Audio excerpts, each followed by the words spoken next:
Jakobova pot na pomursko-štajerskem delu med Kobiljem in Ptujsko goro, na prleškem koncu prvič s pohodniki od Ljutomera do Jeruzalema. Ta pot je res izjemna. V bistvu lahko začutiš lepoto tote pokrajine, lahko si navdušen, res kaj ponuja narava. Pot mimo 5 ribnikov z različnimi živalmi ponuja čudovito doživetje, grad čaka na obnovo, Šiponov breg pa že ponuja izjemno avtohtono sorto vina, ki jo želijo približati obiskovalcem. In dvorec Jeruzalem je zaživel. Moram povedati z velikim veseljem, da se nas je udeležilo cirka 90 pohodnikov. Namen je torej dosežen, predvsem to, da so se na ta promocijski pohod odzvali predstavniki občin, turističnih ponudnikov in ponudniki ob sami poti in širše.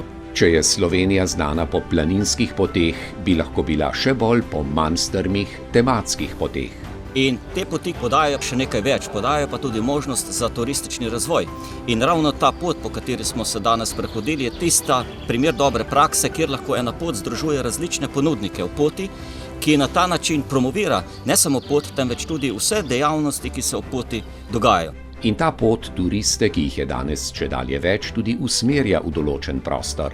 Smo povedali obiskovalcem tudi, kje se želijo vzpostaviti nove turistične točke in nenazadnje tukaj pri dvorcu tudi smo prijavili regijski projekt jeruzalemskih teras oziroma plaže.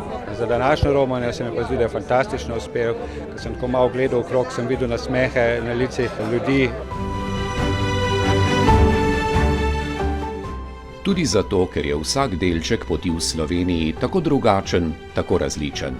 To je ta sreča, ne? Mi kamorkoli gremo po Sloveniji v enem dnevu, kaj šele lahko rečemo v 2-3 urah, doživimo popolne razlike. In to je tista odličnost, ki nas dela drugačne v Evropi. In zato na to smo ravno lahko ponosni. Romarska pot je dejansko sestavljena iz poti ljudi, ki živijo tukaj in romarjev. In ko pride to ena celota skupaj, to je pot. In tudi blagoslov romarske poti prinašajo na kraje, čez katere grejo.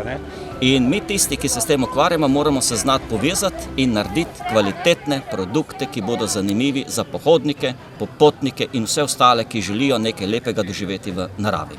Mi pripravljamo karto in promocijski film, ki bo seveda vsem pohodnikom, ljubiteljem pohodništva, skupinam, romarjem in vsem približal to našo lepo pokrajino. In ta pot je samo del poti od Kobilja do Ptujske gore, za katero pripravljamo vse promocijske aktivnosti. Jakobova pot na pomursko-štajerskem delu.